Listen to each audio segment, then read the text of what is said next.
Bien, pues vamos a continuar con el estudio del libro de Shemot, el libro de Éxodo, el libro de los nombres, en el capítulo 4. Habíamos hecho una pausa en este tiempo de fiestas y vamos a retomarlo para no perderle tanto el hilo. Así que acompáñenme en el capítulo 4. Es un capítulo igual de interesante que el anterior, es la continuación de el diálogo que tiene el Eterno con Moshe, con Moisés, cuando se le aparece en la manifestación de la zarza y pues le hace ese llamado. Decíamos en el capítulo anterior que aquel que es fiel en lo poco, en lo mucho lo pondrá. Y Moshe está definiendo el propósito de su identidad, el por qué le llamó Dios. ¿Recuerdan? En el capítulo 3 vimos todas estas preguntas que tuvo Moshe de, pues ¿por qué Dios me sacó? ¿Por qué me hizo? Viene la revelación, la manifestación de Dios, y hoy vamos a ver que se empiezan a cumplir precisamente el propósito del llamado que tiene Moshe Rabbeinu. Dice en el verso 1, acompáñenme ahí. Dice, entonces, Moshe respondió diciendo, he aquí, ellos no me creerán. ¿Y qué es lo que no le iban a creer?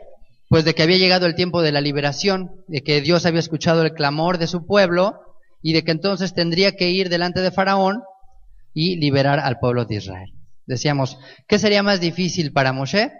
¿Presentarse delante de Faraón o presentarse de los hebreos y convencerlos de que Dios los iba a sacar de ahí? Y la mayoría de aquí coincidió en que era más fácil presentarse delante de Faraón. Dijeron, no, yo creo que está más fácil irte con Faraón y pues por lo menos que me diga que no y ya no pasa nada. Pero ahora convéncete a millones de personas de, ¿sabes qué? Ya llegó el momento de la liberación. ¿Quién sabe qué tan fácil hubiera sido? Entonces, Moshe lo primero que le dice a Dios es, he aquí ellos no me van a creer. Dice, ni oirán mi voz, porque dirán, no te ha aparecido el Señor, no te ha aparecido el Eterno, ¿no? Pues yo creo que es una característica típica del ser humano, pues a veces este pesimismo natural que ya traemos, de cuando te piden algo y tú de inmediato, no me van a creer, no voy a poder, no se va a poder así, porque pues tienes que romper todos los paradigmas y toda la mentalidad que ya traía el pueblo de Israel de más de 400 años de esclavitud, más de 400 años haciendo las mismas labores, trabajando la misma tierra. Decíamos que a veces es increíble y nos acostumbramos a la mala vida. O sea, nos acostumbramos a la mala vida en serio. O sea, a veces, si tú llegaras a pedir trabajo el día martes, porque el lunes es reposo, y te dijera tu jefe, pues como de cuánto te subo el sueldo, que te preguntara, diría, ahora, ¿a poco le dirías, no, ¿sabes qué? 200,000 pesos. O sea, ¿creerías que eso podría ser? Si Dios te dijera, ¿sabes qué? Vas a ir a pedir aumento de sueldo y no te lo van a subir al doble ni al triple, te lo van a subir 10 veces. Dirías, no puede ser, no puede ser. O sea, tú mismo dices, es que limitamos a Dios a veces. Somos nosotros los que limitamos a Dios. Son nuestras limitaciones pues mentales, psicológicas, espirituales, las que a veces le ponen esos cercos a Dios. Y Dios está dispuesto a darnos más. Entonces Dios aquí va a tener un combate, va a haber una lucha entre Moshe y Dios. Así, una cuestión ahí verbal, ¿no? De que no, que sí, que no, que sí, que mira, que yo no puedo, que no, mire, piensa en otro, seguramente esta persona está más capacitada o lo que sea. Y Dios le iba a demostrar, ¿sabes qué? No, yo te escogí a ti, tú eres la persona indicada. Tú no me vas a enseñar a mí quién va a hacer el trabajo. Ahora resulta que nosotros le decimos a Dios quién es mejor para hacer las obras que Él mismo mandó a hacer. Entonces Moshe, pues empieza con los pretextos típicos humanos de no me van a creer, no van a pensar que vi al Señor, no van a escuchar mi voz. Y si vamos un poquito más atrás, en el capítulo 3, en el verso 18, ¿qué dice ahí? ¿Qué le está diciendo Dios a Moisés? Dice, y oirán tu voz, e irás tú y los ancianos de Israel al rey de Egipto. Entonces Dios le acaba de decir unos cuantos instantes antes, oye, te van a escuchar, te van a creer, tú confía en mí. Y Moisés, no me van a creer, no, aunque tú lo digas, no. Entonces, a veces tenemos esos debates con Dios, ¿y qué creen? Pues que a Dios no le podemos ganar. ¿Seremos más fuertes que Dios? Dice ahí en Romanos. ¿Podremos ganarle? O sea, ¿podemos entrar en una discusión y salir bien librados? ¿Ustedes creen que nuestras técnicas de negociación que aprendimos ahí en los cursos de no sé qué, de cierre de ventas y de trato al... todo eso va a funcionar con Dios? Mira, te voy a hacer un planteamiento que vas a quedar hiper convencido por cuál no se puede hacer. Pues por supuesto que no. Me imagino a Dios riéndose, ¿no? Fíjense lo que dice en el verso 2. Dice, y el Señor dijo, ¿qué es eso que tienes en tu mano?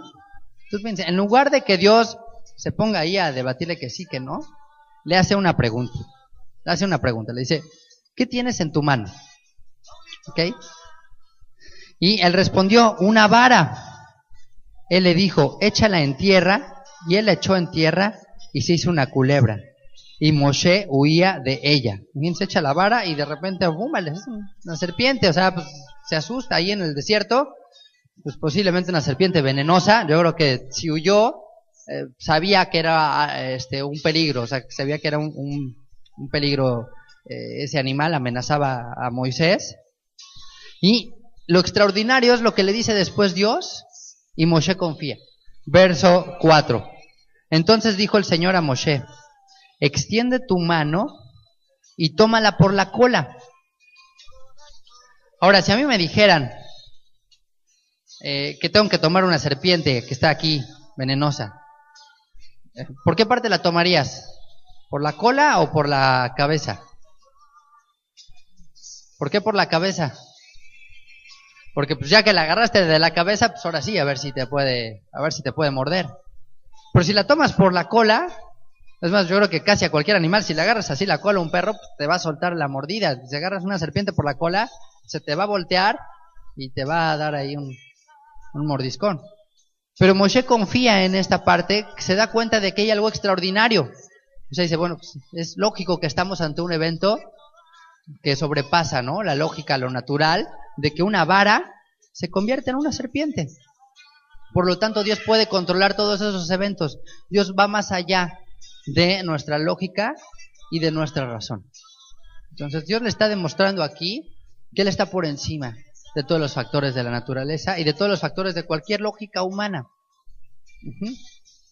Y le dice que la tome, que la tome por la cola, dice, y él extendió su mano y la tomó y se volvió vara en su mano. Regresó como era antes. Dice el verso 5, por esto creerán que se te ha aparecido el Señor, el Dios de tus padres, el Dios de Abraham, de Isaac y de Jacob. Decíamos que si Dios tuviera nombre y apellido, pues ese sería su nombre y su apellido, el Dios de Abraham, de Isaac y de Jacob. Así se presentó él en el capítulo 3, dijo, preséntate a ti, yo soy el Dios de Abraham, de Isaac y de Jacob. Eso es lo que dice aquí la Escritura. Y creo que Dios le que estaba demostrando aquí a Moshe algo muy fuerte, que es, Dios te va a usar con lo que tengas a tu mano, con lo que tengas a tu alcance, conforme a tus fuerzas.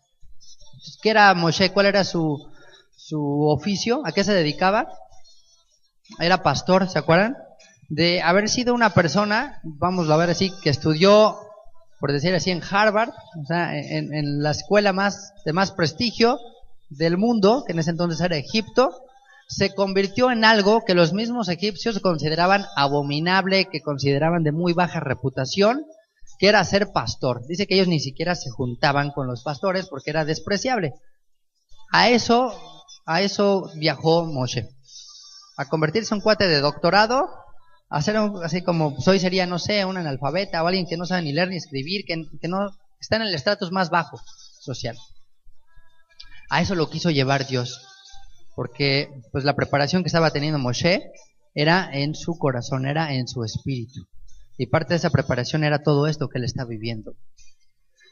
No quiere decir que no haya servido lo que aprendió. Quiere decir que se iba a complementar. Quizás tenía la parte intelectual, pero le faltaba la parte espiritual. Entonces Dios le dice, toma lo que tienes en tu mano. Lo que tienes en tu mano en este momento es una vara de pastor. Era lo que necesitaba Dios. Y bueno, pues la vara sirve también como corrección. La vara es una manera de representar la parte correctiva y la disciplina de Dios, ¿verdad? Algunos niños de aquí la conocen bien, ¿verdad? ¿Saben lo que es una vara? la saben bastante bien. Entonces, pues es esa parte de disciplina que Dios tiene. Entonces Dios iba a disciplinar a Moisés y Dios iba a usar a Moisés para disciplinar a su pueblo a través de la dirección de él. Y pues yo te digo lo mismo, a veces pensamos que no estamos preparados delante de Dios y nunca lo vamos a estar. O sea, nunca vamos a estar preparados delante de Dios, nunca vamos a llenar el currículum como para que Dios diga, hoy ya estás más que listo.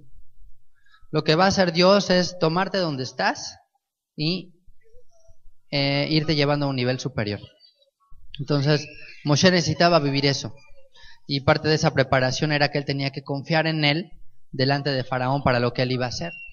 Entonces, no sé qué tengas tú en tu mano, a lo mejor tienes un volante, a lo mejor tienes, no sé, una calculadora, o el oficio que Dios te haya dado.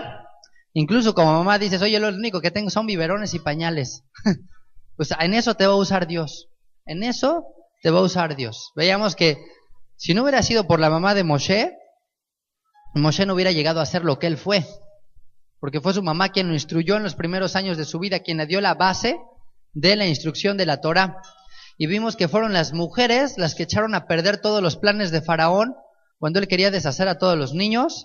Fueron las parteras, fue su propia hija la que educó ahí mismo a Moisés. Entonces, no importa si eres hombre, no importa si eres mujer, no importa lo que tengas en tu mano, Dios va a usar eso que tú tienes en tu mano. Y aquí aprendemos que Dios utiliza gente que también está trabajando, gente que es activa, gente que se está moviendo. Yeshua, cada que llamaba a alguien al ministerio, cada que reclutaba a alguno de sus discípulos, los encontraba haciendo algo, ¿se acuerdan? Los encontraba con una red que estaban pescando, los encontraba con una pluma como Mateo que estaba llevando ahí las cuentas. Así los llamó a todos, todos tenían una actividad, no había uno que fuera de, oye, pues no tengo nada que hacer, pues vámonos a seguir al Mesías. No, todos tenían algo que hacer. Entonces, Dios llama a gente ocupada. Dios llama a gente que se encuentra activa y que tiene esa disposición. Y Moisés, sin duda, tenía mucho que hacer. Tenía ahí todas las ovejas de su suegro Yetro, que pues posiblemente era una persona pues, con bastante reconocida, con una gran cantidad ahí de esto. Y dice en el verso 5, ¿no? Dice, por esto creerán que se te ha parecido el Señor, Dios de tus padres, el Dios de Abraham, de Isaac y de Jacob. Dice el verso 6. Le dijo además el Señor, mete ahora tu mano en tu seno, y la metió la mano en su seno, y cuando la sacó, he aquí que su mano estaba leprosa como la nieve. Y pues le va a dar otra señal, ya le da la de la serpiente, que la serpiente es muy probable que representaba el poder de Egipto. La serpiente representaba como la realeza de Egipto. O sea, el que Moisés la tomara por la cola, es decir, ¿sabes qué? Pues la realeza de Egipto va a estar sujeta al poder de Dios. No va a haber poder que se le iba a resistir al Mesías, a Dios. Y dice entonces que mete su mano en su interior, mete su mano cerca del corazón. Y una vez que la saca, se le hace la mano leprosa. Entonces, bueno, si se asustó con la serpiente, imagínate tu mano la lepra. No sé si han llegado a ver imágenes o en algún video o película de cómo era la lepra, de esta enfermedad que es desastrosa, era dolorosa, socialmente era una enfermedad que te aislaba de todos y en ese tiempo incluso estaba considerado como un castigo por hablar la shonara, por el murmurar, por el levantar falsos, por el quejarte de los demás, por el estar solo viendo los defectos de otros y hablar mal de las personas. Entonces, se consideraba que la lepra era a veces por una razón de hablar la lengua mala, la shonara, se dice en hebreo. Y bueno, aquí algunos comentaristas dicen pues, que este que le viene a Moisés de sacar la mano así leprosa es pues porque habló mal de los hijos de Israel, diciendo, oye, no me van a creer. Dice, pues, ¿por qué estás hablando mal de ellos y todavía vas ni les dices? O sea, ¿por qué todavía ya ni siquiera te he enviado, ni siquiera llegas a decirles nada y tú ya estás diciendo que son escépticos, que no te van a creer, que no van a querer? Si Dios le acaba de decir que sí.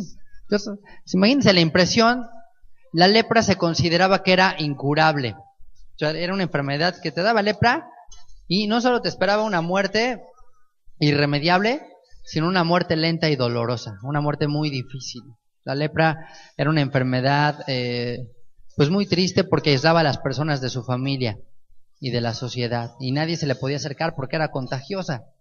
Eso era un castigo muy severo.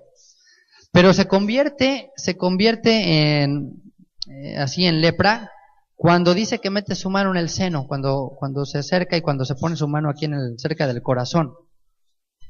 Y dice el verso 7. Dice, y dijo, vuelve a meter tu mano en tu seno, y él la volvió a meter en su mano en su seno, y al sacarla de nuevo del seno, he aquí que se había vuelto como la otra carne. Ajá. Fíjense, se volvió otra vez, ya, sanó, su brazo normal. Ya dijo, ay, yo creo que ya debe haber dicho Moshe, de la que me salvé, o sea, ya otra más, ya no, Dios, ya con esa ya era más que suficiente. Entonces, esto que era incurable, Dios le está demostrando que Él es capaz de cambiar las circunstancias. Y esto también representa a Israel. Israel fue un pueblo que llegó puro, que llegó limpio a Egipto. Llegó con Jacob, llegó con sus familias, alrededor de 75 personas, están registradas ahí, y entraron bien. Pero ¿qué pasó en Egipto? Pues sin duda se contaminaron, sin duda se llegaron ahí a impregnar de toda la contaminación de todos los dioses que había en Egipto.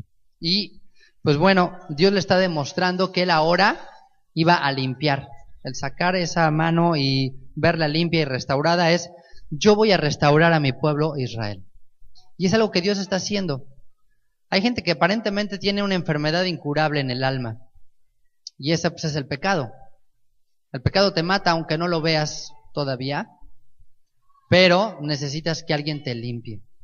Y esto nos habla también de que Dios iba a transformar precisamente el corazón leproso, el corazón de piedra de Israel, en un corazón limpio otra vez. Era un adelanto de lo que iba a suceder con Israel y de lo que habría de ser Dios con Israel.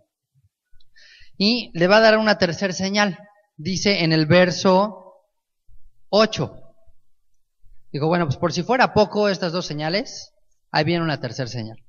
Dice, si aconteciere que no te creyeren ni obedecieren a la voz de la primer señal, creerán a la voz de la postrera. Y si aún no creyeren a estas dos señales, ni oyeren tu voz, tomarás de las aguas del río y las derramarás en tierra, y se cambiarán aquellas aguas que tomarás del río y se harán sangre en la tierra. Como una figura de lo que habrían de ser las 10 plagas, como un adelanto, lo que iba a hacer ahí Moshe. Le iba a tomar agua del río, que era considerado un dios, el río Nilo, era un río para ellos sagrado, bendito, así, era un dios, el río Nilo. Se iba a tomar agua, y al momento de derramarlas, al momento de tocar esa tierra, se iban a hacer sangre, ¿no? Iba a ser así como un evento sobrenatural, un evento que iba a controlar ahora pues todo la naturaleza misma, ¿no? Algo que iba más allá. Y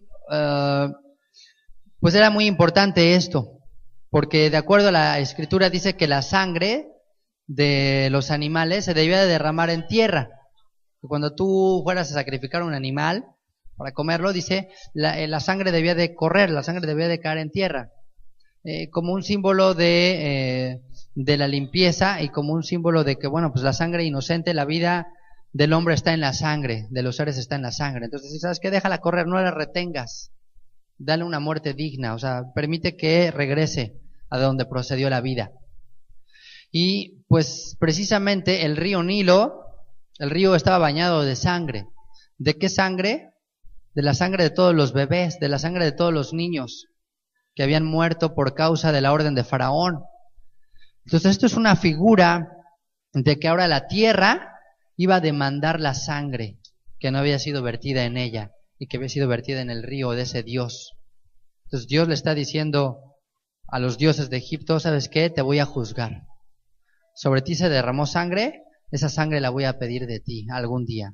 Y fue lo que dijo Yeshua cuando dijo que la sangre de todos los mártires está clamando y está como que invocando a Dios de que se haga justicia. Así que la sangre de todos esos niños que fue derramada habría de ser vengada en algún momento. Dios se la iba a cobrar por mano de Moshe. Le está diciendo, ¿sabes qué? Tú derramaste sangre inocente, yo voy también a juzgar al Dios que te pidió esa sangre. Y pues a mí me recuerda mucho lo que dice aquí en Apocalipsis capítulo 19, de lo que habrá de ser el Mesías. Porque estos 3 milagros, o estas 3 más bien señales que tiene aquí Moshe, son una figura de lo que habría de ser el Mesías. Vamos a ver un poquito más adelante. Pero uno de los títulos que se les llama al Mesías en el judaísmo, se dice que él es el Mesías leproso, como aquel que vino a dar su vida a sufrir pues por Israel, por todos aquellos que siguen la voz del Eterno.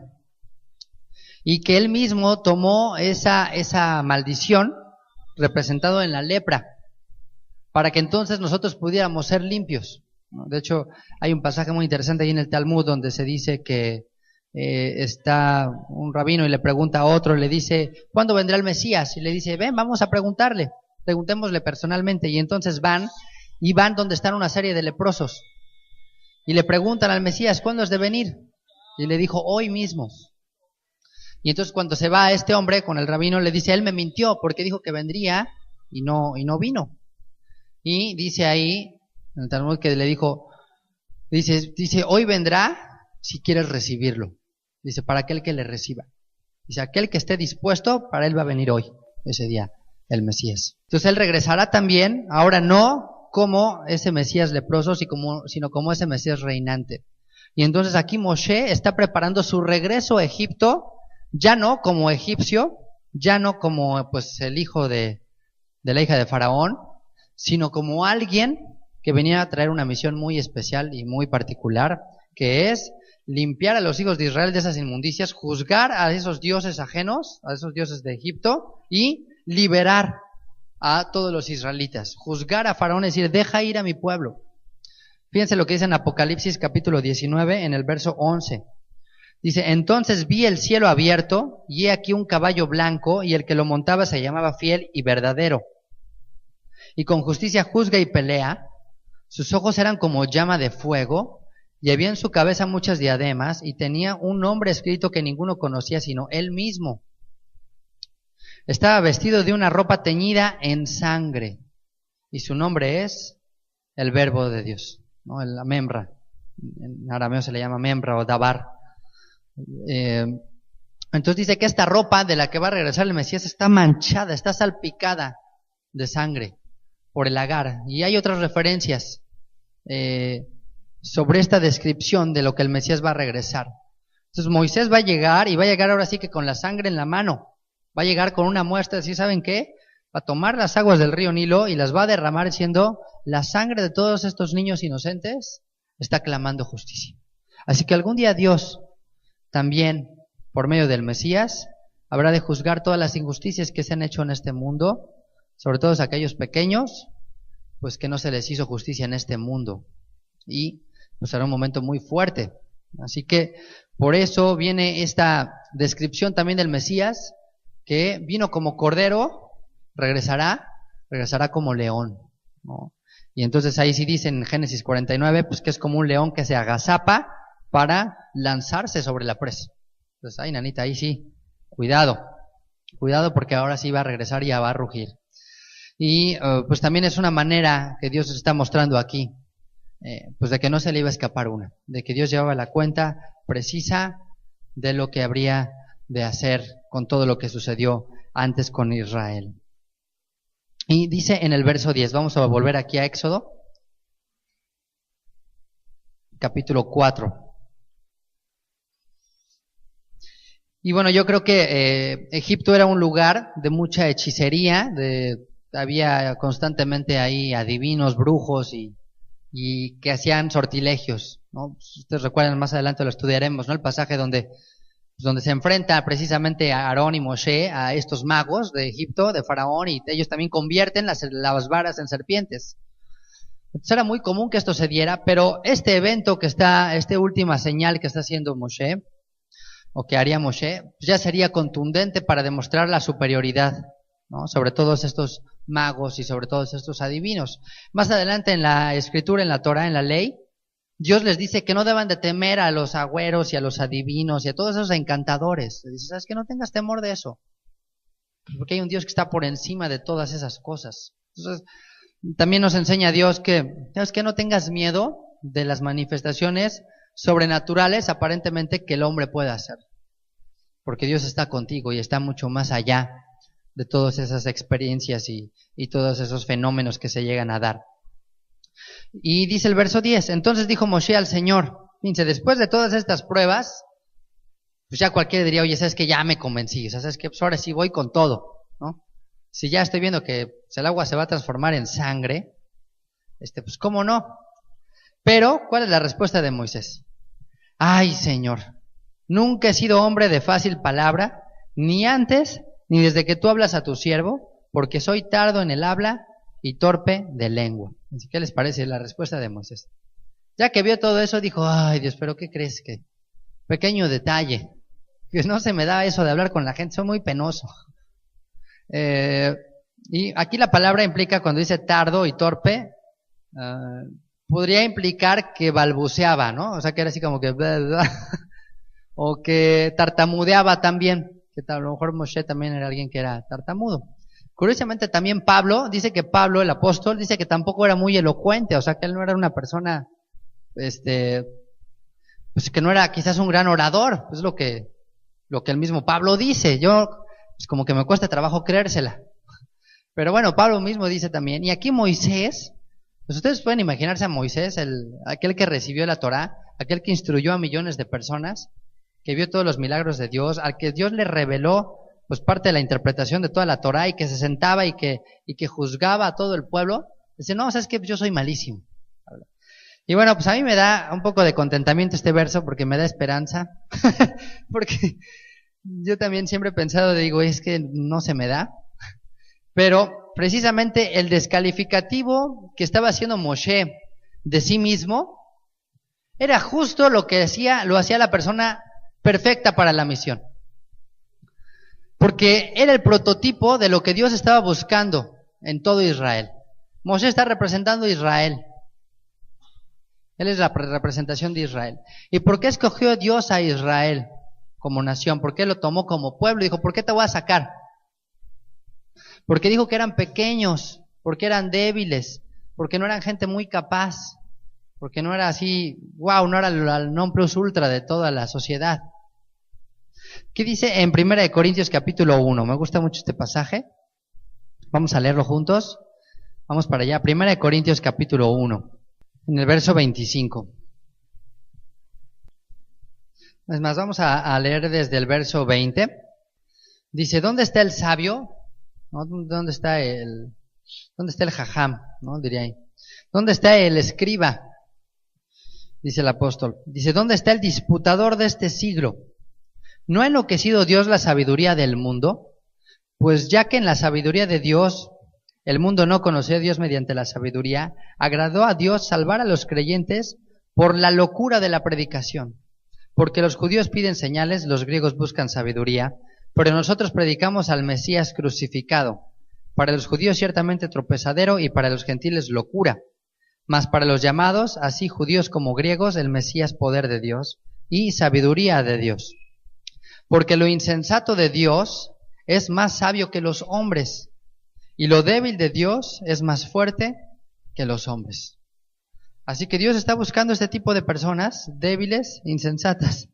Dice, pues mirad, hermanos, vuestra vocación, que no sois muchos sabios según la carne, ni muchos poderosos, ni muchos nobles, sino que lo necio del mundo escogió Dios para avergonzar a los sabios, y a lo débil del mundo escogió Dios para avergonzar a lo fuerte. Y lo vil del mundo y lo menospreciado escogió Dios, y lo que no es, para deshacer lo que es, a fin de que nadie se jacte en su presencia. O sea que si tú estás aquí, pues perdón que te lo diga, no es por tu linda carita, ni es porque digas, qué barbaridad, qué inteligente soy. Con razón me gradué con honores, ¿no? Ahora entiendo todos esos promedios tan altos, esas estrellitas en la frente, esa maestría, ese doctorado, esos idiomas que aprendí. con razón me escogió Dios. La Biblia dice, pues más bien todo lo contrario. Y espero que no salgas con la autoestima baja, sino que tu corazón sea fortalecido de saber que no es por nuestros méritos, sino por la obra de Dios. Porque en eso consiste la gracia, si no nos haría gracia. Porque dice que al que obra, pues no se le cuenta, sino como salario, o sea, se le cuenta, pues como, ¿sabes qué? Me debes, o sea, el que trabaja, pues ahora estás en deuda, ahora te tienen que pagar, ya trabajaste, pues ahora que te paguen. Entonces aquí dice, no, ¿sabes qué? Es por pura gracia por lo que te llamó Dios, no es por la revelación, tú no hiciste nada, la salvación es por pura gracia. No hay nada que podamos ni siquiera nosotros añadirle a eso.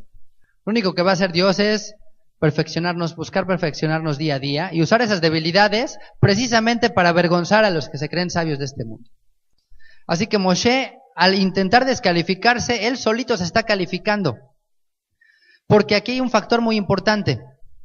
Fíjense lo que dice en el verso 11 del capítulo 4 de Éxodo.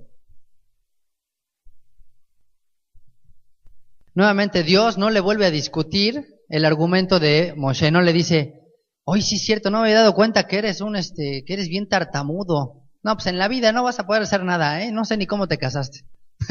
No sé cómo conquistaste a tu esposa, yo creo que le escribiste cartas, güey. ¿Qué le contesta a Dios? Vean, verso 11. Y el Señor le respondió, ¿quién dio la boca al hombre? ¿O quién hizo al mudo y al sordo, al que ve y al ciego? ¿No soy yo el Señor? Ahora pues ve y yo estaré con tu boca y te enseñaré lo que hayas de hablar. O sea, Dios le dice, oye, pues yo conozco tus limitaciones, sé perfectamente cómo eres. O sea, sé que eres, pues a lo mejor balbuceas o tartamudeas o tienes muletillas o lo que sea. Sé cómo eres exactamente, precisamente por eso te estoy escogiendo a ti. Porque tú no los vas a convencer, quien los va a convencer soy yo. Porque si Moshe hubiera sido un excelente orador, pues entonces quién sabe si los hubiera convencido la palabra y no su elocuencia, no su capacidad. Y bueno, yo me considero muy mal orador y muy mal predicador, pero pues le doy gracias a Dios, ahora sí que por esa parte, porque me quedo más tranquilo cuando veo que alguien está haciendo la voluntad de lo que está aquí escrito. Digo, pues seguramente no fui yo, seguramente fue la palabra de Dios el que le habló y el que lo convenció. Porque si tú logras convencer a alguien, como se dice, de pura labia, de puro verbo y con puros enredos y con puras cosas, pues ahora tú a ver cómo lo mantienes convencido. A ver cómo le sigues manteniendo la idea y el convencimiento de que ahora síguele porque pues, van a venir las pruebas. Pero si no eres tú y es la palabra de Dios, si es el Espíritu de Dios el que convence a las personas, pues tú quédate tranquilo, porque entonces ya es de Dios ese asunto. Así que Moisés, al decirle, pues yo no voy a poder, Dios le dice, pues precisamente por eso te escogí, para que no te volvieran a ver a ti y vean la palabra de Dios. Hay gente que dice, es que está muy aburrido, este cuate como que no predica bien o tal. Le digo, bueno, pues a lo mejor aprovéchalo más, porque entonces más atención le vas a poner a lo que está escrito y no a los chistes y al testimonio y a las anécdotas y a todo lo demás que a veces forma parte de la enseñanza, y te vas a enfocar nada más en lo que dice tu Biblia, en lo que está escrito ahí. Y tú vas a ser el que diga, no, ¿sabes qué? Sí es cierto. Sí, no, sí es verdad. Entonces los milagros que le está mostrando Dios que iba a hacer Moshe, solamente eran un respaldo a la palabra de Dios. Los milagros solamente es algo que complementan lo que está escrito, pero no deben ser la base. Entonces, bueno, Dios lo hace por nuestra humana debilidad, porque sabe que a veces lo necesitamos. Pero el propósito es que ellos escucharan a Dios. Por eso dice el verso 12, yo estaré en tu boca. ¿Tú qué te preocupas de lo que vas a decir? ¿Qué les dijo Yeshua justamente a los discípulos en Mateo capítulo 10? Yeshua les hace una declaración cuando está antes de partir, que yo no sé si la has pensado, pero a mí me ha hecho reflexionar esa frase que él dijo: les conviene que yo me vaya. ¿Se acuerdan? Él dijo, ustedes les conviene que yo no esté aquí. Yo dije, no, pues ¿cómo nos va a convenir que el Mesías no esté ahí? ¿Será eso posible? ¿Será mejor que él no esté que si esté? Yo digo, no, pues ¿cómo crees? No se me hace lógico. Pero él les da razones de por qué iba a ser mejor. Y primero vamos a Mateo capítulo 10, en el verso 16. Y fíjense qué contexto está hablando. Un momento de tribulación, un momento en que los está mandando a una misión muy complicada, justo lo que está viviendo Moisés, justo lo que va a vivir Moshe, exactamente el Mesías los manda igual. Verso 16, Mateo capítulo 10. He aquí yo les envío como a ovejas en medio de lobos.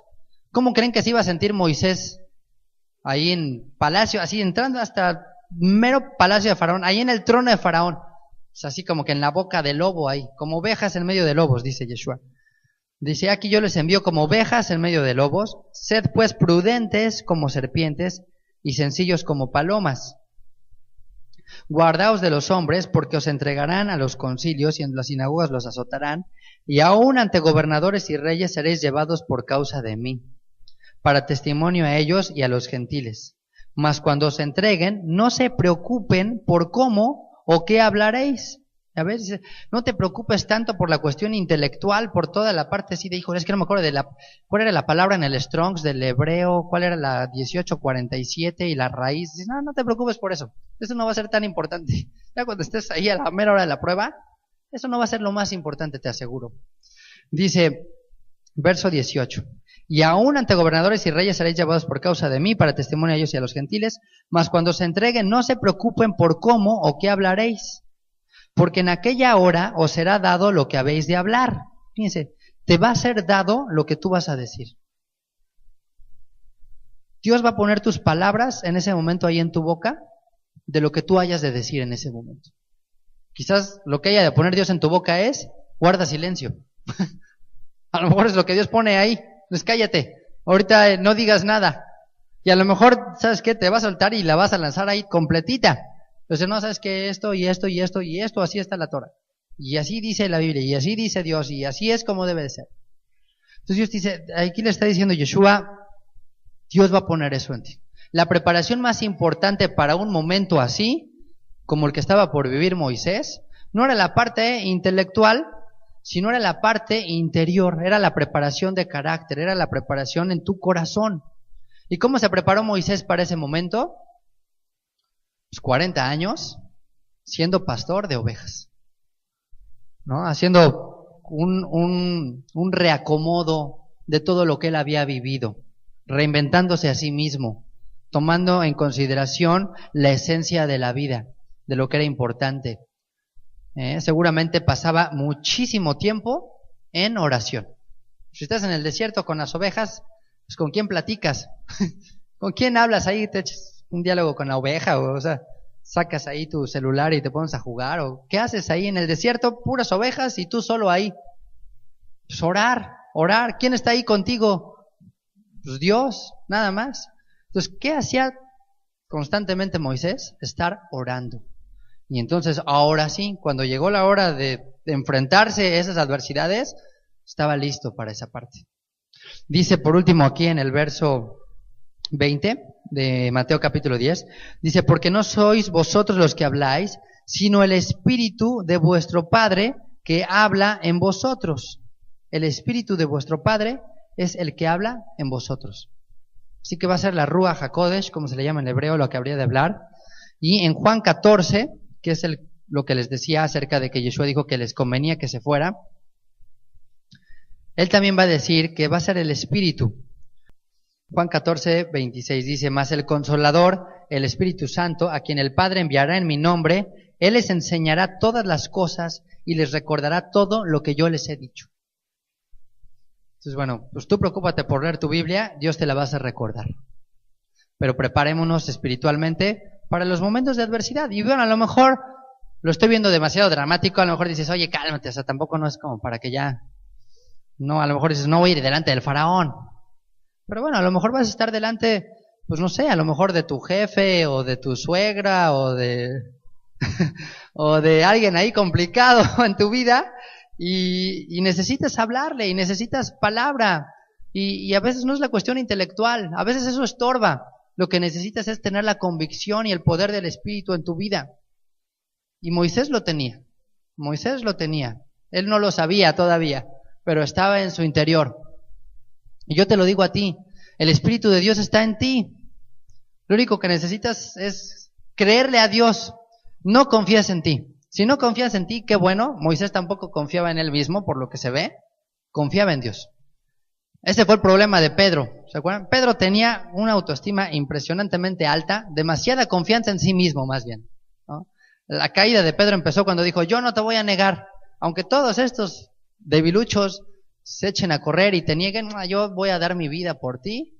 ¿Qué le dijo Yeshua? Tu vida vas a dar por mí, hombre. O sea, espérate unas horas y ya va a llegar que canta el gallo y ya me vas a negar. Y ahí fue el principio de su caída. Entonces, Moshe no confió en sí mismo, pero Dios le quería demostrar que hacía bien y que tenía que confiar en él. Así que regresemos aquí al verso 13 del libro de Éxodo. Y vean lo que le dice Moshe después de esto. Él le dijo, ay Señor, envíate ruego por medio del que debas enviar. Dijo, Señor, yo paso. O sea, ahí de plano dijo, yo paso. Yo no sé si algún día le has dicho a Dios, yo sí le he dicho a Dios, ¿sabes qué? Yo paso, Dios. Ahí manda a alguien más preparado, yo. Mejor vamos a orarlo más tiempo, ¿no? ¿Por qué no pensaste en menganito o en sutanito? Porque eso está más fácil. Entonces ya dijo, mira, si quieres yo oro por esa persona. Le dice Moisés, yo te ruego por medio del que debes de enviar, o sea, yo voy a orar por él. Y pues no sabía lo que decía Moisés. Porque efectivamente Dios habría de enviar a alguien. Dios habría de preparar a alguien por el cual habría de traer la verdadera libertad, el verdadero éxodo. Él solo era una figura. Entonces cuando dijo, yo te ruego por el que has de enviar, Dios le dijo, por supuesto que voy a enviar a alguien. No pienses que tú eres el final de la historia. Tú eres un prototipo del quien ha de venir después. A liberar no a los hijos de Israel de Egipto, sino de todas las naciones. Dice el verso 14, entonces el Señor se enojó contra Moshe y dijo, ¿no conozco yo a tu hermano Aarón, levita, y que él habla bien? He aquí que él saldrá a recibirte, y al verte se alegrará en su corazón. Y tú hablarás a él, y pondrás en su boca las palabras, y yo estaré con tu boca y con la suya. Perdón, dice, yo estaré con tu boca y con la suya. Y os enseñaré lo que hayáis de hacer. Y él hablará por ti al pueblo, él te será a ti en lugar de boca, y tú serás para él en lugar de Dios. Y tomarás en tu mano esta vara con la cual harás las señales. Entonces, bueno, pues Dios no va más allá. Dios no iba a discutir más tiempo con Moisés, tampoco Dios no se va a poner a neciar como un vendedor de, pues ahora me lo compras y o sea, no, digo, ¿sabes qué? Ok. Dios se molesta, aquí dice que se enoja. No, pero aunque se enoja, aquí aunque vemos que se enoja, yo siento que es una molestia decir, híjole, o sea, qué lástima que no puedes confiar en mí. O sea, me molesta que no puedas creer, que me subestimes, en pocas palabras. Me molesta que no pienses que yo soy capaz de hacer eso y mucho más. Me molesta que no creas que yo te conozco a la perfección. Entonces, ¿qué hace Dios? En lugar de desecharlo, en lugar de desecharnos, ¿qué hace Dios muchas veces? Pues se baja a nuestro nivel. Dice, está bien.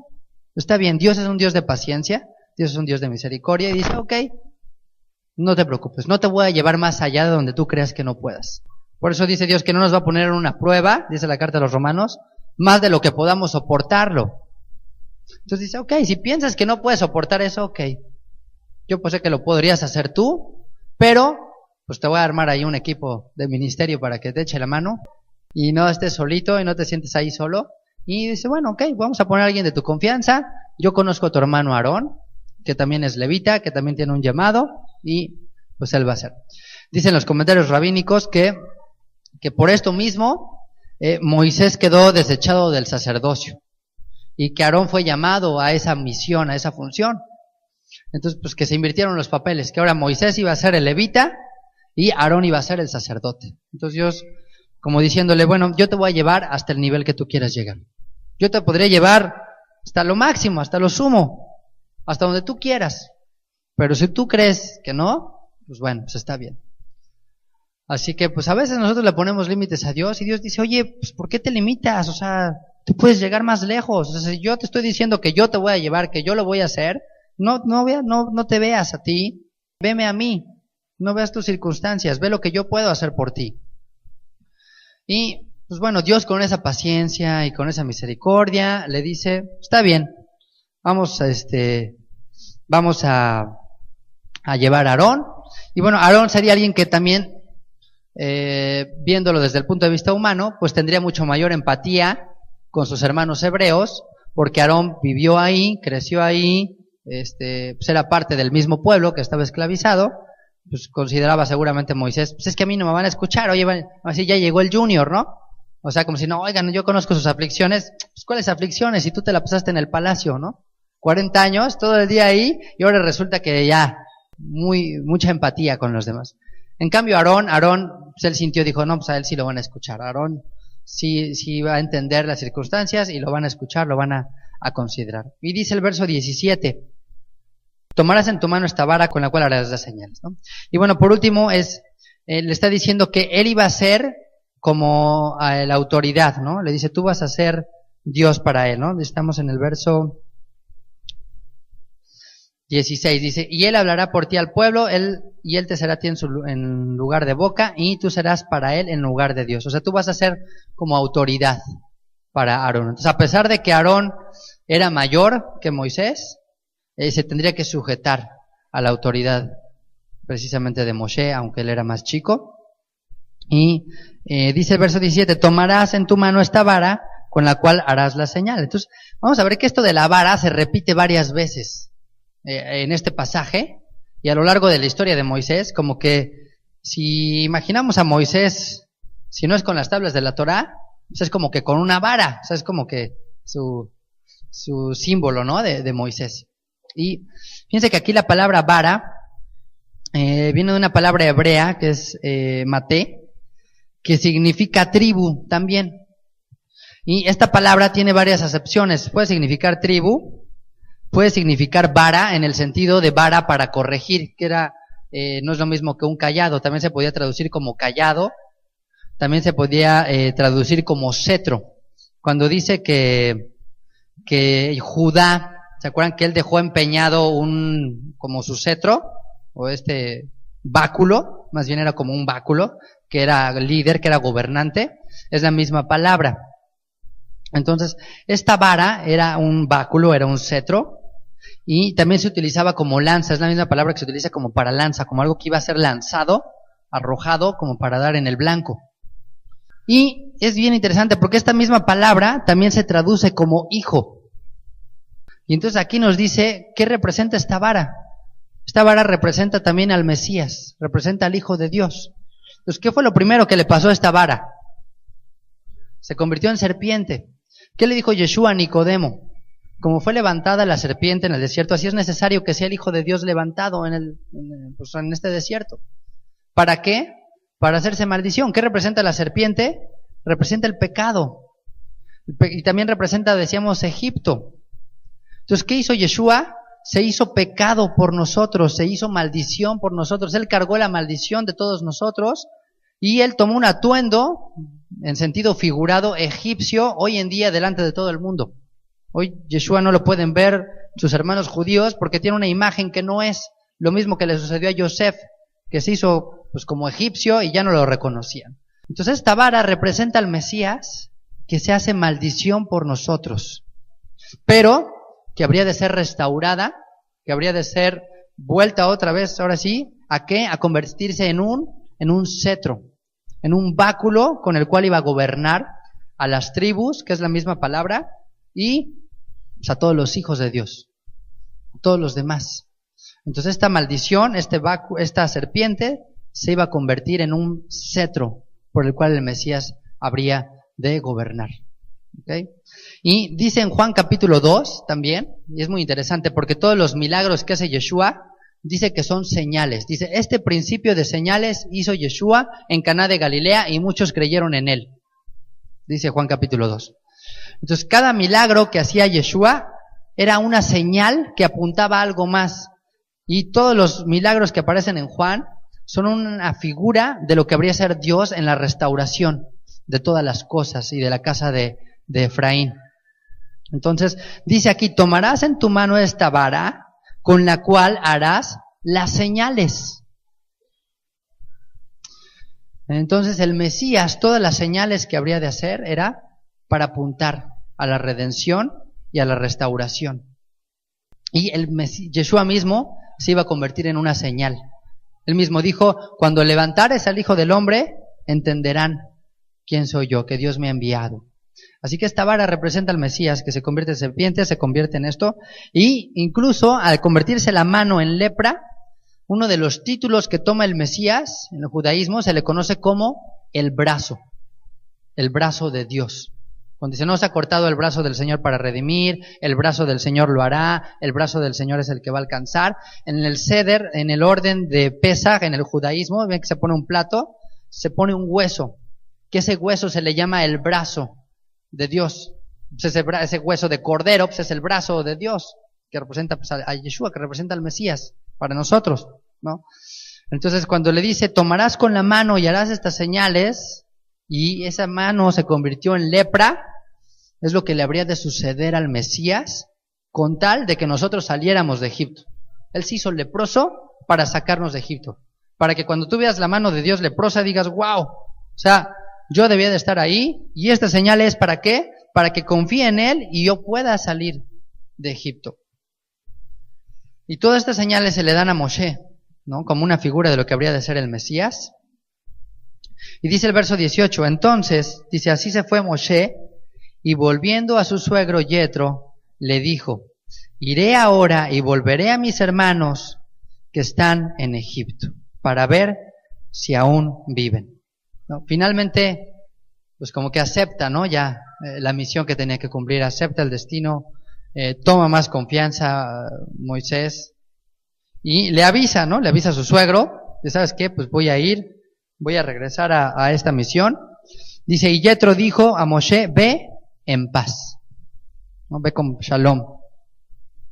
Y fíjense que, contrario a lo que sucedió con el suegro de Jacob, Yetro y Labán también hospedaron un sadik, ¿se acuerdan?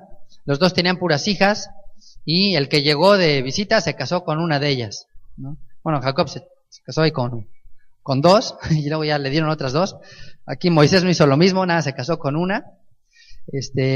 Pero el contraste es esto, ¿no? Que Yetro le dijo, ¿sabes qué? Ve en paz. O sea, Yetro era un hombre, decíamos que era sacerdote de Madián, un hombre que, de acuerdo a la tradición judía, pues dejó la idolatría y se acercó al único Dios verdadero y empezó a servir a ese Dios de Abraham, Isaac y Jacob, porque Madián era territorio fundado por descendientes de Abraham.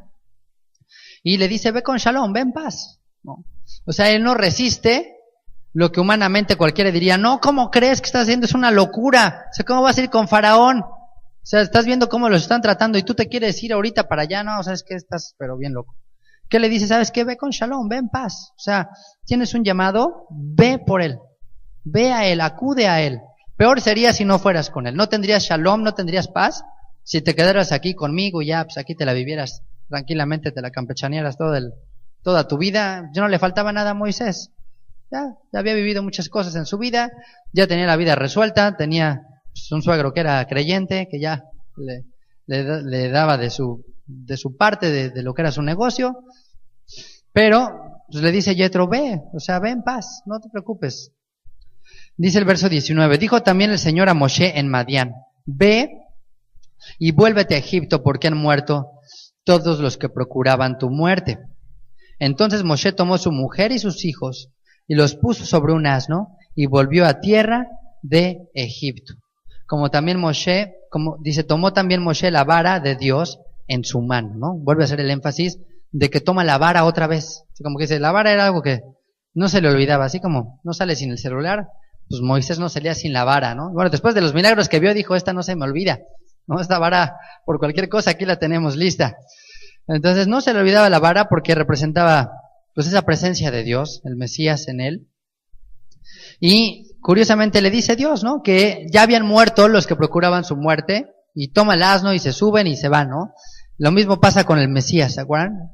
El Mesías regresa o entra a Jerusalén montado humilde, ya no como, pues como el rey, sino cabalgando en ese asnito sencillo.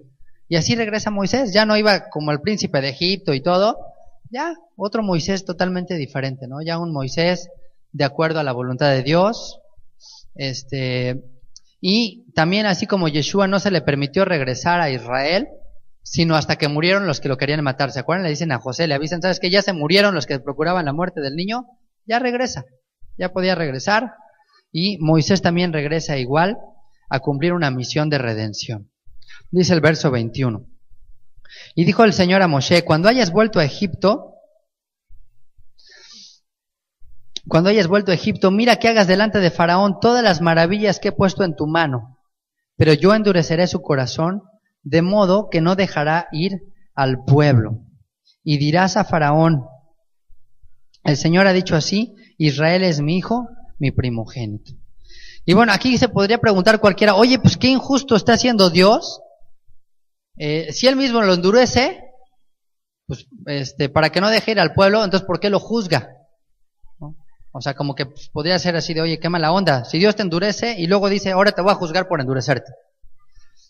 Pero bueno, aquí lo que está sucediendo primero es, Dios le está adelantando a Moisés lo que habría de suceder en el corazón de Faraón. Entonces Dios está fuera del tiempo y Dios sabía que el Faraón se iba ahí a endurecer en su interior y que no los iba a dejar ir. Pero es muy interesante porque en la historia entre Moisés y Faraón se repite 20 veces la expresión que se iba a endurecer en su corazón, de endurecimiento. 20 veces se repite. Y 10 veces dice que Dios iba a endurecer el corazón de Faraón y 10 veces Faraón endureció su corazón. Así que, ¿qué creen que nos enseña esto? Si 20 veces la historia de Moisés y Faraón dice que se endureció el corazón, 10 veces lo hizo Dios y 10 veces lo hizo Faraón, ¿qué implica esto? Que Dios confirma lo que tú quieres. Por eso hay un dicho que dice que al final de cuentas Dios les da lo que cada quien está buscando. Hay gente que lo que quiere es lana, pues te va a mandar lana y pues con eso te vas a quedar. ¿Quieres un montón de chamba? Pues un montón de chamba te va a dar, ¿no? Pues quieres ser una persona popular y reconocida, pues te van a dar ahí micrófonos, contratos, lo que sea, y lo vas a lograr. Entonces al final Dios te da lo que tú quieres. Entonces Dios conocía el corazón de Faraón, sabía que Faraón se iba a endurecer, y por cada que se endurecía Faraón, pues Dios lo único que le echaba era ahí gel, le echaba ahí como esa laca para fijar, como la que se usaba para el cabello, así le echaba fijador, así, ¿te quieres endurecer? Pues yo te endurezco más, yo te voy a ayudar a darte lo que tú quieres. ¿Te quieres neciar en tu corazón, endurecerte? Pues ahí te va. Esto es muy peligroso porque a veces empezamos a endurecernos en ciertas cositas ahí, ¿y qué es lo que va a hacer Dios? Dios le va a echar y echar más fijador ahí. Entonces ten cuidado, porque si Dios te está mostrando algo y tú te endureces, no pienses, ay, mañana sí respondo, mañana me arrepiento, mañana será otro día, habrá otra oportunidad. No, mañana va a ser más difícil. Y pasado más difícil, y más difícil, y más difícil, y más complicado. Y bueno, ¿sabes qué? Si te alcanza la misericordia de Dios, ya cuando esté bien duro ese corazón, ¿qué es lo que va a tener que hacer Dios? Pues partirlo, ¿no? Ya no lo va a poder así como que limpiar, ya lo vas a tener que deshacer y volverlo a hacer otra vez. Y eso en el mejor de los casos. Entonces, Faraón se endureció y Dios confirmó la decisión que él tomó. Por eso le dice en el verso 22, dirás a Faraón, el Señor ha dicho así, Israel es mi primogénito, ya te he dicho que dejes ir a mi hijo para que me sirva, mas no has querido dejarlo ir. He aquí, yo voy a matar a tu hijo, tu primogénito. Entonces Dios le iba a pagar medida por medida, como dice la misma ley, ojo por ojo, diente por diente, hijo por hijo. Y en esta frase se resume lo que es Dios para Israel e Israel para Dios. Dijo, Israel es mi primogénito. Imagínate, qué privilegio. Ser parte y poder decir, Dios es mi padre, soy el primogénito de Dios. Por eso dijo, el que toque Israel, toca a la niña de mis ojos. O sea que cuidadito. Y le dijo a Abraham, el que te maldiga, yo también lo voy a maldecir. Y el que te bendiga, yo también lo voy a bendecir. ¿Por qué? Porque él veía a sus hijos ahí. Porque él veía a Israel como su hijo, el primero. Y bueno, ya había otras naciones en el mundo, pero ¿por qué Israel es el primogénito? Porque ya vimos que no es regla general que el primero que nace es el primogénito automáticamente, sino aquel que lo desea, aquel que lo anhela en su corazón. Y pues de aquí se ve que Dios ya le había hablado a Faraón fuerte, ya le había dado en su conciencia el entendimiento de que debía dejar ir Israel. Dijo, yo ya le dije que lo deje ir y no quiere dejarlo ir. Entonces, como no quiere por la buena, como ya le hablé a su corazón y a su conciencia y no quiso, pues ahora sí, ahí te va Moisés y Aarón. Y ahí sí vienen las plagas, y ahí sí cuídate porque ahí te viene pues todo lo que iba a implicar. Y dice en el verso 24, fíjense, este pasaje es muy interesante. Dice, y aconteció en el camino que en una posada el Señor le salió al encuentro y quiso matarlo. Entonces Séfora tomó un pedernal afilado y cortó el prepucio de su hijo y le echó a sus pies, diciendo, a la verdad tú me eres un esposo de sangre.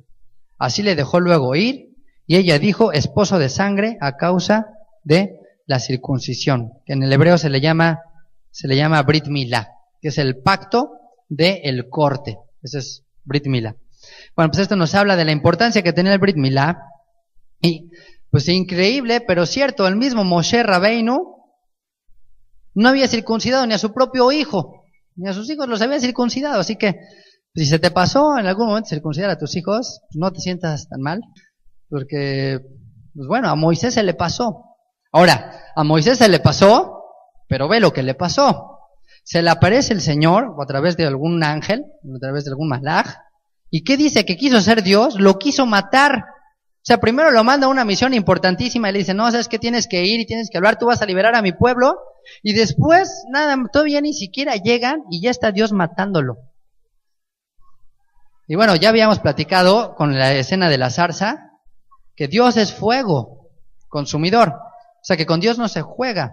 Que si el fuego te toca, te quema. Entonces aquí nos demuestra la importancia que tiene este pacto. De que no puedes jugar con Dios. Que si estás dispuesto a caminar con el Señor, pues tienes que estar dispuesto a tomarlo todo. Entonces Moshe fue negligente en el cumplimiento de esta mitzvah. ¿Y qué es lo que le cuesta? Por poco le cuesta la vida. ¿Quién lo salvó? Lo salvó su esposa. Y cualquiera diría, oye, qué severo Dios, o sea, pues primero le hubiera mandado, no sé, un mensajero, o sea, todavía Faraón le dio chance de, oye, ¿sabes qué? Deja ir a mi pueblo, todo. No, con Moisés no, a ti te mato. O sea, y nada más por el Brit Milá, dice, nada más porque, pues, nada más por el Brit Milá. Entonces Dios es más severo con sus hijos. Por eso dice que aquel que ama a Dios lo disciplina y lo corrige. O sea, que si no te disciplina a Dios y no te corrige, pues mejor ahí sí preocúpate. Porque a lo mejor ni eres su hijo.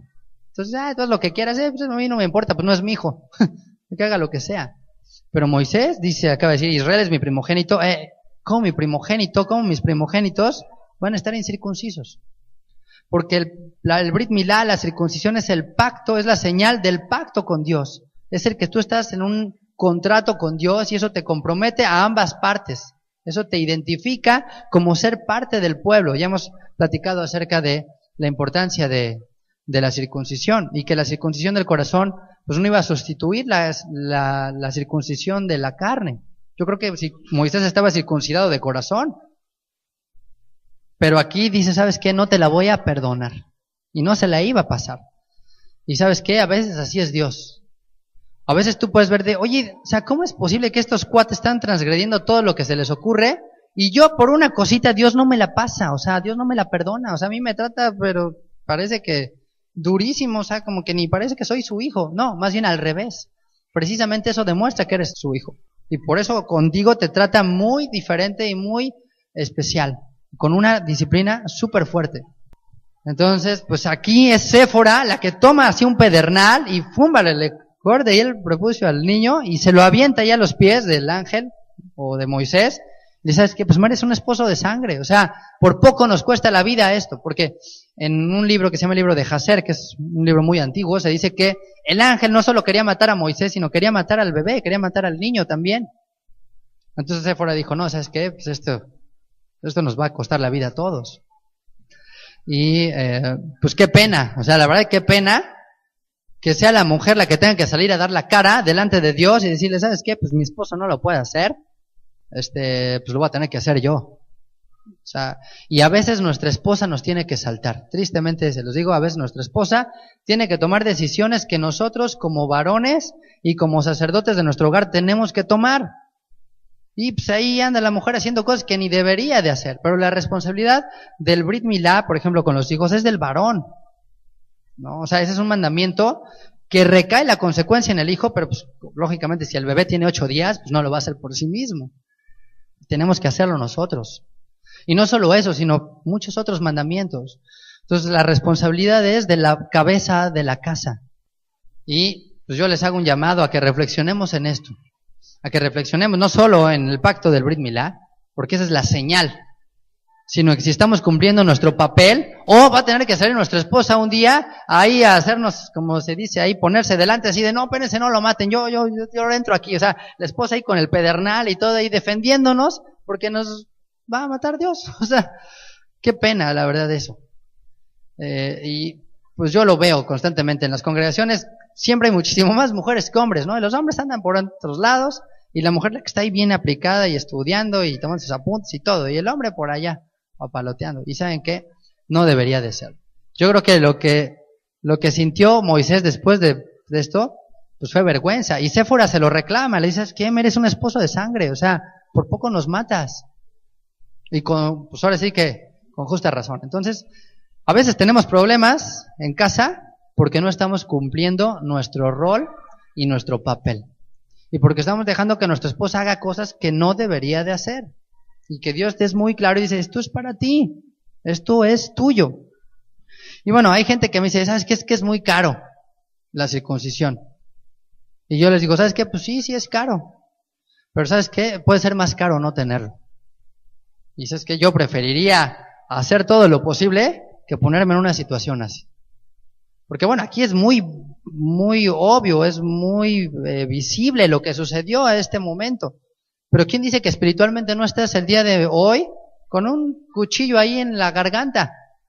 ¿Quién dice que espiritualmente por nuestra falta de diligencia en el cumplimiento de los mandamientos de Dios, pues no está ahí ya un ángel ahí dispuesto a matarte y tú por acá así todavía viendo otras cosas?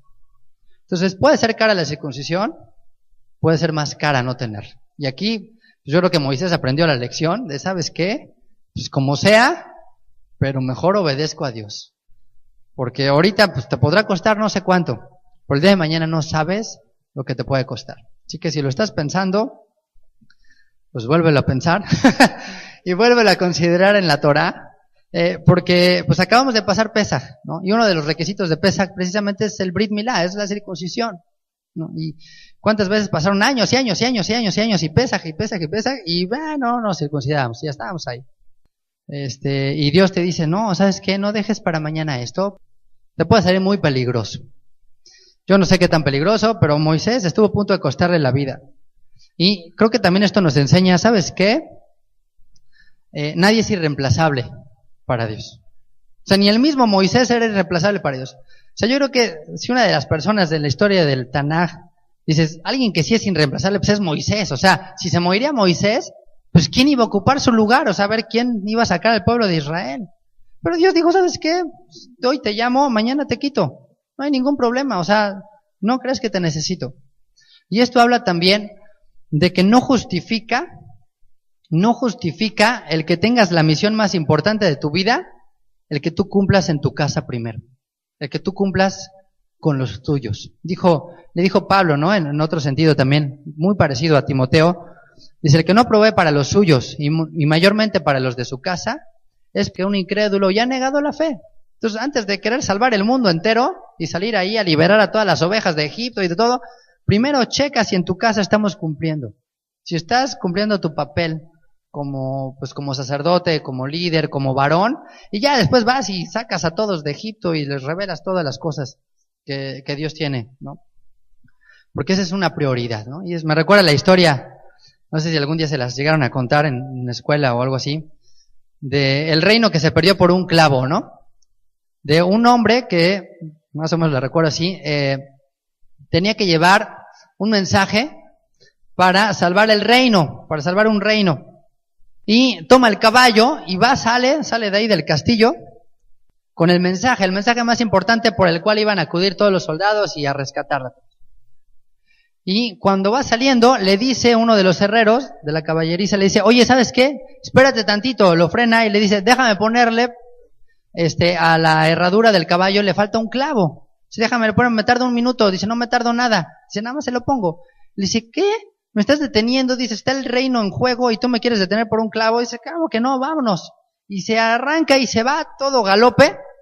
Y va pasando y en eso pues se le sale la herradura al caballo y empieza a cojear y empieza a cojear. Y pues este cuate dice, no, sigue. Llega a un pueblo y le dicen, oye, ¿sabes qué? Tu caballo está cojeando, déjame, le pongo la herradura. ¿Por qué ya no traes herradura? Dijo, no, ¿cómo voy a estar deteniendo? Es un pedazo de metal. Traigo un mensaje importantísimo, no me puedo detener. Rúmbale, se sigue galopando. Y al rato, pues de tanto galopear, pues el caballo se empieza a cojear, se lastima, se queda sin caballo. Y ahí va corriendo, pues no llegó, lógicamente, no es lo mismo a caballo que a pie, y por no detenerse por un clavo, dice, todo el reino se perdió. Entonces, ¿quién te dice que por no cumplir este mandamiento, que es de los primeros en la vida de un bebé, o que debería de ser el primero en la vida de un hombre, pues no está ahí perdiéndose todo lo demás? Así que no pierdas lo más por lo menos. Considera qué es lo que debemos de cumplir. Y nuestro primer llamado es con nuestra familia y con nuestra casa. Y yo siempre trato de hacer mucho énfasis a esto aquí. Que tu prioridad debe ser tu esposa, tus hijos, o tu esposo y tus hijos, tu familia y la gente que te rodea. Antes de querer salvar el mundo, salva primero a los tuyos, salva primero a los que están contigo, cumple los mandamientos que son para ti en casa. ¿Por qué? Porque la desobediencia a Dios puede ser más peligrosa que enfrentarte a Faraón. Y Moisés le quedó muy claro y dijo, caray, o sea, mejor me enfrento a Faraón que enfrentarme a Dios, porque Dios sí se la toma muy en serio, ¿no? Ya estaba grave el asunto. Así que, pues es la exhortación que Dios nos hace de decir, cumple en casa primero, y después, ahora sí, ya que los tienes, ve y salva el universo, ya vas a Marte, ya mandas cartas a quien sea, haces lo que sea. Pero pues como varones, apliquémonos primero a nuestra casa. Y dice el verso 27, después de este incidente tan difícil para Moisés y tan bochornoso, yo creo que él hubiera querido que no se escribiera eso en la Torá, ¿no? Así como dijo, es que tápenme ahí, que no se escriba esto porque me voy a quedar evidenciado ahí. Pero bueno, pues si quedó escrito, es para nuestra enseñanza. Dice el verso 27. Dice, y el Señor dijo a Aarón, ve a recibir a Moshe al desierto. Fíjense, al mismo tiempo en lo que va llegando Moisés, Aarón también, simultáneo, y él fue y lo encontró en el monte de Dios y lo besó. Fíjense el abrazo de ahí entre Moshe y Aarón. Dice, entonces Moshe contó a Aarón todas las palabras que el Señor que le enviaba y todas las señales que le había dado. Y fueron Moshe y Aarón y reunieron a todos los ancianos de los hijos de Israel. Fíjense, hacen trabajo en equipo. Y contrario a lo que sucede en el libro de Génesis varias veces entre los hermanos, como que en Génesis, entre los hermanos puras broncas, ¿no? Como que puras disputas, Caín y Abel, o sea, de los primeros hermanos y ya pues uno mata al otro, ¿no? Después Cam, Sem y Jafet, pues también ahí hay pues, diferencias ahí con el papá y también cada quien agarra su rumbo. Después tenemos Ismael e Isaac, otros hermanos, y pues tampoco termina bien la cosa. Y pues luego el caso más claro, entre Jacob y Esaú, y también terminan ahí bastante mal la cosa. Pero aquí vemos que no es así, o sea, aquí vemos que Moisés y Aarón se encuentran en Sinaí, en el monte de Dios, y se besan, se abrazan, es un abrazo paternal, es un momento importante, porque entendían que cada uno tenía un papel en la misión de Dios, ¿no? A veces como que el problema, por ejemplo, entre Jacob y Esaú es que no, yo quiero ser, no, yo, no, quítate tú, no, yo. Entonces, pues Dios los iba a usar a los dos, cada quien en su lugar, cada quien en su papel. Y Aarón y Moisés, pues entendieron el papel que tendrían cada quien. Y entonces, en lugar de estarse peleando, como hermanos, ¿sabes qué? Pues vamos a trabajar juntos en la obra que Dios nos puso a hacer, cada quien en lo que Dios le mandó a hacer, y así vamos a construir el reino de Dios. Entonces, a veces es ridículo, a mí me toca a veces ver en internet los blogs y esto, que un menganito le está tirando a su tanito que porque ya no vio las cosas como él las veía y porque no decía, y ya están ahí dando una pelea ahí ¿qué les pasa? O sea, se supone que estamos construyendo el reino de Dios, eso no trae gloria a Dios, eso debería de avergonzarnos, que se supone que siendo creyentes nos estemos, no, que porque tú no crees lo que yo y que tú no vistes como yo, que tú no comes lo que yo, que tú no dices lo que yo, que tú no, y pues va a haber 1000 diferencias, o sea, si nos ponemos a buscarle, pues cualquier motivo va a ser causa de pleito. En lugar de estarnos peleando, deberíamos de ver tener esta actitud que tuvo Moisés y que tuvo Aarón, decir, bueno, ¿sabes qué? Tú tienes una cosa que Dios te llamó a hacer, Dios me llamó a otra cosa aquí, si